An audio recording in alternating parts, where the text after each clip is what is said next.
ಕರ್ನಾಟಕ ದಲಿತ ಸಂಘರ್ಷ ಸಮಿತಿ ಅಟ್ಟೂರು ಯಲಹಂಕ ವತಿಯಿಂದ ದಲಿತರು, ಬಡವರು ಹಾಗೂ ನಿವೇಶನ ರಹಿತ ಕುಟುಂಬಗಳಿಗೆ ನಿವೇಶನ ಒದಗಿಸುವ ಕುರಿತು ಮಹತ್ವದ ಮನವಿ ಸಲ್ಲಿಸಲಾಗಿದೆ. 2002ರಲ್ಲಿ ವೀರಸಾಗರ ಗ್ರಾಮದ ಸರ್ವೆ ಸಂಖ್ಯೆ 40ರಲ್ಲಿ ಮಂಜೂರಾದ 12 ಎಕರೆ ಜಾಗ ಲಭ್ಯವಿಲ್ಲದ ಹಿನ್ನೆಲೆಯಲ್ಲಿ ಬದಲಾಗಿ ಲಿಂಗರಾಜಪುರ ಗ್ರಾಮದ ಸರ್ವೆ ಸಂಖ್ಯೆ 5ರಲ್ಲಿ ಇರುವ 5 ಎಕರೆ ಸರ್ಕಾರಿ ಗೋಮಾಳ ಜಮೀನನ್ನು ಮಂಜೂರು ಮಾಡುವಂತೆ ಜಿಲ್ಲಾಧಿಕಾರಿಗಳಿಗೆ ಮನವಿ ಮಾಡಲಾಗಿದೆ. ಈ ಬೇಡಿಕೆ ಬಡವರ ಬದುಕಿಗೆ ನೆಲೆ ಒದಗಿಸುವ ಸಾಮಾಜಿಕ ನ್ಯಾಯದ ಹೋರಾಟವಾಗಿದೆ.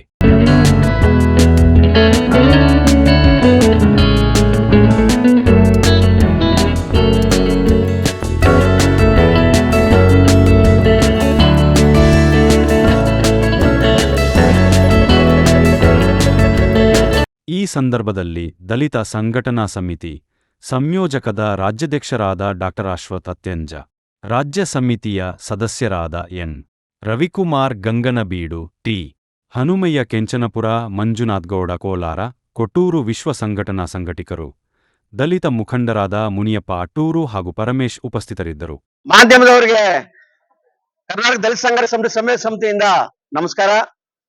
ಇವತ್ತೇನ್ ನಾವು ನನ್ನ ಜೊತೆಯಲ್ಲಿ ರಾಜ್ಯ ಸಮಿತಿ ಸದಸ್ಯರಾದ ಹನುಮಯ್ಯನವರಿದ್ದಾರೆ, ರವಿ ಅವರಿದ್ದಾರೆ, ಮತ್ತೆ ನಮ್ಮ ಯಾದಗಿರಿಯಿಂದ ಜಿಲ್ಲಾ ಸಂಯೋಜಕರು ಶರಣ್ ರೆಡ್ಡಿ ಇದ್ದಾರೆ, ಮತ್ತೆ ನಮ್ಮ ಪದಾಧಿಕಾರಿಗಳು ಸುಮಾರು ಜನ ಎಲ್ಲ ಇದ್ದಾರೆ. ಇಲ್ಲೆಲ್ಲ ನಮ್ಮ BBMP ಮರಿಯಮ್ಮ ಇದ್ದಾರೆ, ಮತ್ತೆ ನಮ್ಮ ವಿಶ್ವ ಅವರು, ನಮ್ಮ ಅಟ್ಟೂರು ನಾಗರಾಜ್ ಅವರ ಮಗ ವಿಶ್ವ ಅವರಿದ್ದಾರೆ, ಗಿರಿಜಮ್ಮ ಅವರಿದ್ದಾರೆ, ನೇತ್ರಾವತಿ ಅವರಿದ್ದಾರೆ, ಮತ್ತೆ ಎಲ್ಲಾ ಪದಾಧಿಕಾರಿಗಳ ಹೆಸರು ಹೇಳಕ್ಕಾಗ್ತಲ್ಲ. ನಾನು ಎಲ್ಲರೂ ನಮ್ಮೆಲ್ಲಾ ಪದಾಧಿಕಾರಿಗಳು ತಾಲೂಕು ಮಟ್ಟ, ಜಿಲ್ಲಾ ಮಟ್ಟ, ರಾಜ್ಯ ಮಟ್ಟದಲ್ಲಿ ಎಲ್ಲ ಮಂಜುನಾಥ್ ಗೌಡರು ಸಾದಿಯಾಗಿ ಎಲ್ಲರೂ ಇದ್ದಾರೆ.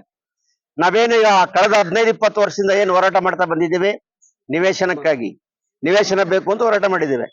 ಆ ಹೋರಾಟಕ್ಕೆ ನಾನಾ ರೀತಿಯ ಹೋರಾಟಗಳನ್ನ, ನಾನಾ ರೂಪದ ಹೋರಾಟಗಳನ್ನ ಸರ್ಕಾರಿ ಕಚೇರಿಗಳಲ್ಲಿ, ಜಿಲ್ಲಾಧಿಕಾರಿಗಳ ಮುಂದೆ, ತಹಸೀಲ್ದಾರ್ ಮುಂದೆ, AC ಮುಂದೆ, ಮತ್ತೆ ಸರ್ಕಾರದ ಸಂಬಂಧಪಟ್ಟ ಮಂತ್ರಿಗಳ ಮುಂದೆ ಮಾಡಿದ್ದೇವೆ.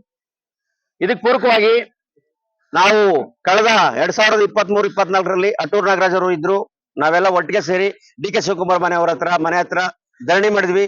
ಅವತ್ತು ಅವ್ರ ಆದೇಶ ಮಾಡಿದ್ರು, ವಿಶೇಷವಾಗಿ ಇವರಿಗೆ ನಿವೇಶನ ಕೊಡಿ ಅಂತೇಳಿ. ಅದಾದ್ಮೇಲೆ ನಾವು ನಮ್ಮ ವಿಶ್ವನಾಥ್ ನಾವೆಲ್ಲ ಸೇರಿ ಏನು ವಿಶ್ವನಾಥ್ ಅವ್ರ ಮನೆ ಮುಂದ್ಗಡೆ 3-4 ಕಾರ್ಯಕ್ರಮಗಳು ಮಾಡಿದ್ವಿ. ಈ ಕಾರ್ಯಕ್ರಮಗಳು ಮಾಡಾದ್ಮೇಲೆ ಅವ್ರೇನ್ ಮಾಡಿದ್ರು, ಪತ್ರ ಕೊಟ್ಟಿದ್ದಾರೆ. ಈಗ 5 ಎಕರೆ ಜಮೀನು ಲಿಂಗರಾಜಪುರದಲ್ಲಿ ಇವರಿಗೆ ದಲಿತ ಸಂಘರ್ಷ ಸಮಿತಿ ಅವರು ಹ್ಯಾಂಡ್ ಓವರ್ ಮಾಡಿ, ಎಲ್ಲಾ ಬಡವರು ಅವ್ರೇನ್ ಪಟ್ಟಿ ಮಾಡಿದ್ದಾರೆ, ಹಳೇದು ಹೊಸದು ಎಲ್ಲ ಒಟ್ಟಿಗೆ ಸೇರಿಸಿ ಎಲ್ಲ ಪಟ್ಟಿ ಮಾಡಿ ಎಲ್ರಿಗೂ ನಿವೇಶನ ಕೊಡಿ ಅಂತ ಅವ್ರು ಹೇಳಿದ್ದಾರೆ.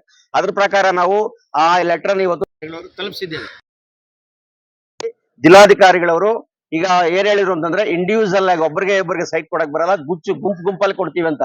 ಸರ್ಕಾರ 5 ಲಕ್ಷ ಸೈಟ್ ಕೊಡ್ತೀವಿ ಅಂತ ತೀರ್ಮಾನ ಮಾಡಿದ್ದಾರೆ. ತೀರ್ಮಾನ ಮಾಡಿ ಈಗಾಗಲೇ 1.5 ಲಕ್ಷ ಸೈಟ್ ಕೊಟ್ಟಿದ್ದಾರೆ.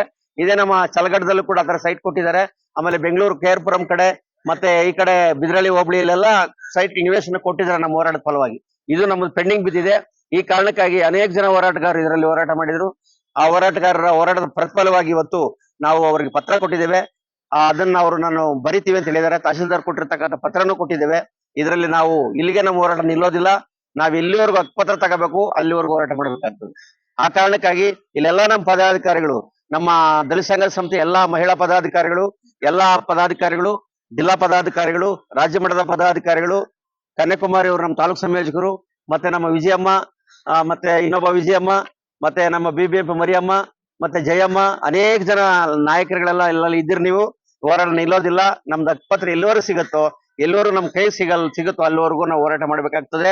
ಇದಕ್ಕೆ ಹಿನ್ನೆಲೆಯಾಗಿ ನಾನು ಹಿಂದೆ ನಿಮ್ಗೆ ಸುಮಾರು ಜನಕ್ಕೆ ಗೊತ್ತಿಲ್ಲ, 1916ನೇ ಇಸ್ವಿನಲ್ಲಿ ಇದೇ ಜಿಲ್ಲಾಧಿಕಾರಿಗಳ ಮುಂದೆ ನಾವು ಧರಣಿ ಮಾಡಿದಾಗ ಅಲ್ಲಿ ನಾಗರಾಜ್ ಅವರು AC ಅವರು ಇದ್ರು.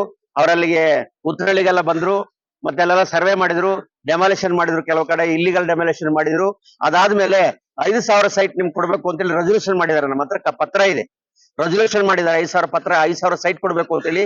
ನಮ್ಗಿನ್ನೂ ನಿವೇಶನ ಕೊಟ್ಟಿಲ್ಲ. 5,000 ನಿವೇಶನ ನಮ್ಗೆ ಕೊಡ್ಬೇಕು. ನಾವ್ ಈಗಾಗಲೇ ಕೊಟ್ಟಿರ್ತಕ್ಕಂಥದ್ದು ಸುಮಾರು ಒಂದು 500,000 ಕೊಟ್ಟಿದ್ದೀವಿ. ಈಗಾಗಲೇ ಕೊಟ್ಟಿರ್ಬೋದು, ನಾವು ಪತ್ರ ಲೆಟರ್ ಕೊಟ್ಟಿರ್ಬೋದು. ಅದನ್ನೆಲ್ಲ ಫೈನಲ್ ಮಾಡಿ ಕೊಡ್ತೀವಿ. ಆ ಫೈನಲ್ ಮಾಡಿ ಕೊಡೋದ್ರ ಜೊತೆಗೆ ನಮ್ಮ ಹಕ್ಕುಪತ್ರಗಳನ್ನ ನಮ್ಗೆ ಕೊಡ್ಬೇಕು. ಇದು ಕೊಡ್ಲಿಕ್ಕೆ ಸಂಬಂಧ ಏನಂತಂದ್ರೆ, ಜಿಲ್ಲಾಧಿಕಾರಿಗಳ ಹೊಣೆ ಇರ್ತಾರೆ. ಇಲ್ಲಿ ಬೆಂಗಳೂರಲ್ಲಿ ತಹಸೀಲ್ದಾರ್ ಅವರು, AC ಅವರು, ಜಿಲ್ಲಾಧಿಕಾರಿಗಳು ಸಹಿ ಮಾಡಿ ಕೊಡ್ತಕ್ಕಂಥದ್ದು ಹಕ್ಕುಪತ್ರ. ಇದು ಮುಖ್ಯಮಂತ್ರಿಗಳ ಉಚಿತ ಗ್ರಾಮೀಣ ಯೋಜನೆ ಅಂತಿದೆ, ಅದು ಮುಖ್ಯಮಂತ್ರಿಗಳೇ ಕೊಡಂತದ್ದು.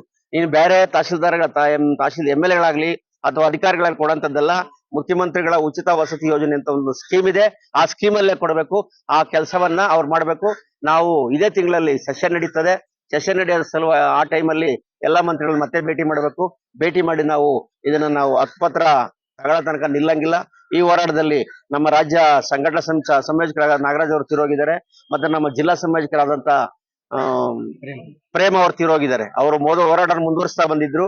ಅವರ ಮಧ್ಯಂತರದಲ್ಲಿ ಅಕಾಲಿಕ ಮರಣ ಹೃದಯಾಘಾತ ಆಗ್ತಿರೋದ್ರಿಂದ ಅವರು ನಾವು ಈ ಸಭೆಯಲ್ಲಿ ನಮ್ಮ ಭಾರಿ ಸಂಘಟನೆಗೆ ಭಾರಿ ನಮಗೆ ಅನಾಹುತ ಆಗಿದೆ. ಸಂಘಟನೆಗೆ ಭಾರಿ ನಮಗೆ ಅನ್ಯಾಯ ಆಗಿದೆ. ಅದು ನಮಗೆ ನಮ್ಮ ನೋವನ್ನು ಕಾಡ್ತಾ ಇದೆ. ಅವರ ಆಶಯಗಳನ್ನು ಮುಂದುವರಿಸಲಿಕ್ಕೆ, ಅವರ ಕೋರಿಕೆಗಳನ್ನು ಮುಂದುವರಿಸಲಿಕ್ಕೆ ಹೋರಾಟವನ್ನು ಮುಂದುವರಿಸಬೇಕಾಗುತ್ತೆ.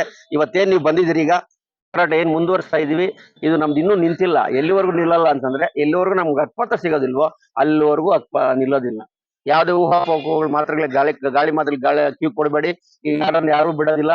ಎಲ್ಲ ಹೋರಾಟಗಾರರನ್ನ, ಹೀಗೆ ಹೋರಾಟಗಾರರನ್ನ, ಇನ್ನು ಮುಂದೆ ಯಾರಾದ್ರೂ ಹೋರಾಟಗಾರರು ನಮ್ಮ ಜೊತೆ ಬಂದ್ರೆ ಎಲ್ಲರನ್ನೂ ಸೇರಿಸಿ ಎಲ್ರಿಗೂ ಸಮಾನವಾಗಿ ಮಾಡತಕ್ಕಂಥದ್ದು ದಲಿತ ಸಂಘರ್ಷ ನಿಯಮ ಆಗಿದೆ.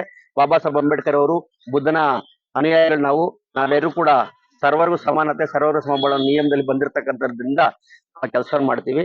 ನಾವು ಈಗ ಮುಂದಿನ ಕಾರ್ಯಕ್ರಮನ ಈಗ ತೀರ್ಮಾನ ಮಾಡ್ತೀವಿ. ನ್ಯೂಸ್ ಅಲ್ಲಿ ಹೇಳೋದು. ಡಾಕ್ಟರ್ ಅಶ್ವಥ್ ಅಂತೆಜ, ರಾಜ್ಯಾಧ್ಯಕ್ಷರು, ಕರ್ನಾಟಕ ದಲಿತ ಸಂಘರ್ಷ.